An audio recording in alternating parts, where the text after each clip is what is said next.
Selamat petang, salam sejahtera. Terima kasih kerana bersama dengan saya di Nazlin Unity Channel. Saya mulakan dengan dua rangkap peribahasa Melayu. Pertama, kerana terlajak perahu boleh ditarik, terlajak kata tak boleh tarik. Kerana pulut santan binasa, kerana mulut badan binasa. Anda pernah mendengar tentang pepatah itu? Kalau anda pernah dengar tentang pepatah itu sangat sesuai dengan apa yang diulas pada malam ini. Dipetik daripada mykmu.net, akhirnya ahli parlimen daripada Langkawi akhirnya membuat pengakuan yang luar biasa, yang memang kita dah jangka pasti akan dia kata. Ini apabila susulan kenyataan seksis yang dinyatakan oleh ahli parlimen Langkawi ini yang berlaku di parlimen apabila beliau mempertahankan jemputan kontroversi kepada ahli parlimen seputih iaitu Teresa Kok untuk melawat ke Pulau Langkawi dan menyifatkannya sebagai satu gurauan. Beliau kata itu hanya bergurau. Sesuailah dengan pepatah yang saya kata tadi. Kerana mulut badan binasa, terlanjur kata tak boleh tarik. Saudara-saudara sekalian, kadang-kadang kita terfikir orang-orang tua pun boleh bergurau ke? Dan gurauannya pula agak keterlaluan. Pada pendapat netizen, apabila melihat di dalam rakaman dan dalam video-video tular di media sosial, terutamanya dalam persidangan parlimen, mereka kata terlalu banyak gurauan yang tak sepatutnya dikatakan oleh seorang yang bergelar ahli parlimen. Kalau ahli parlimen pun boleh kata itu gurauan, bayangkan kalau rakyat menjadikan itu contoh kata mereka lagi. Saudara-saudara sekalian, ahli parlimen Perikatan Nasional Muhammad Suhaimi Abdullah mempertahankan kenyataan jemputan kontroversi kepada ahli parlimen seputih Teresa Kok untuk melawat ke Pulau Langkawi. Dia menyifatkannya sebagai jawapan provokasi terhadap soalan yang didakwanya sebagai provokasi juga. Sepatutnya tiada mana-mana pihak yang perlu sensitif tak tentu arah. Malah, mereka yang menimbulkan kembali perkara ini tiada kena mengena ketika perdebatan di parlimen berlaku. Sebenarnya, kata beliau, Teresa Kok tanya soalan provokasi dan mahu memerangkap saya. Jadi pendekatan terbaik saya jawab balik dengan cara provokasi juga, kata Muhammad Suhaimi, seperti dipetik Berita Harian. Baiklah, kalau memang itulah yang dipendapatkan oleh ahli parlimen Langkawi ini, maka ada satu soalan yang perlu dijawab juga oleh beliau.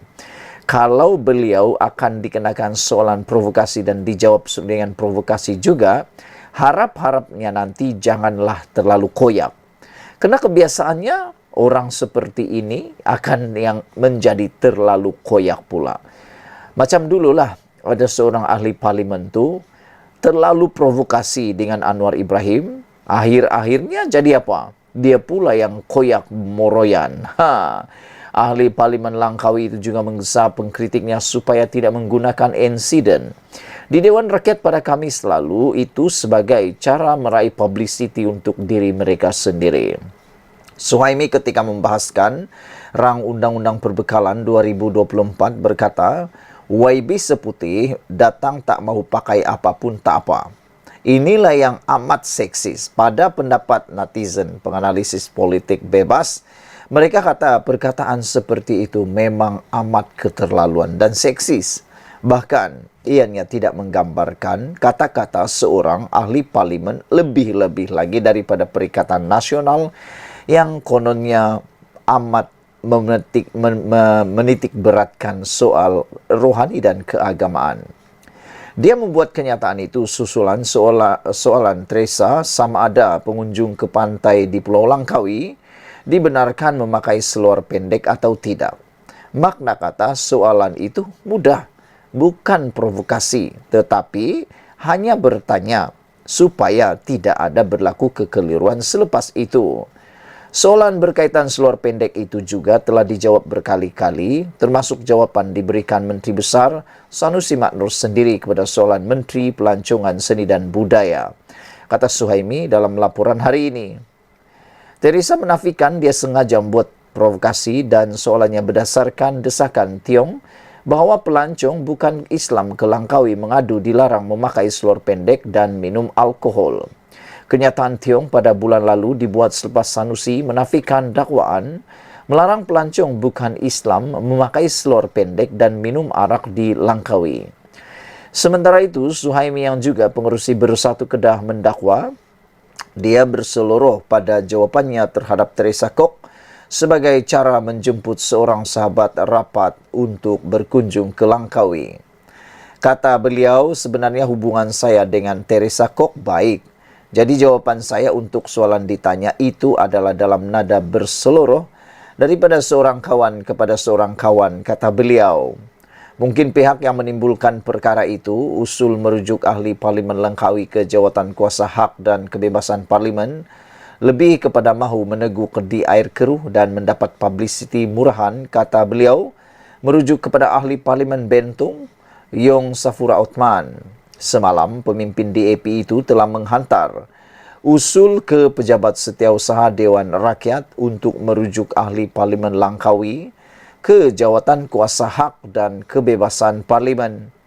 Kata Yong Safura, usul berkenan susulan kenyataan Muhammad Suhaimi yang didakwanya biadab, lucah dan berunsurkan gangguan seksual kepada Teresa Kok pada 26 Oktober lalu. Sapura atau lebih dikenali sebagai Rara juga mendakwa kelakuan Muhammad Suhaimi secara tidak langsung menghina akta anti gangguan seksual yang telah diluluskan oleh Dewan Rakyat pada 20 Julai tahun lalu. Saudara-saudara sekalian, apabila isu tentang gangguan seksual yang bercirikan seksis ini menjadi perdebatan dalam media sosial, kita harus ingat bahawa satu akta telah pun diluluskan oleh Dewan Rakyat berkaitan dengan akta anti gangguan seksual ini. Belum lagi berkata tentang perkara-perkara yang seksis, baru tentang renungan, cara bercakap dan sebagainya pun sudah dianggap sebagai gangguan seksual. Namun, kita terkejut apabila ahli Parlimen Langkawi ini mendakwa beliau memberikan kenyataan seksis itu kerana hanya bergurau. Sekian dulu untuk kali ini. Jangan lupa tinggalkan komen anda. Apa pendapat anda untuk isu panas kali ini? Jangan lupa tekan butang subscribe. Malaysia kita punya. Kita juga sama-sama cintai Malaysiaku. Kita jumpa lagi. Bye-bye.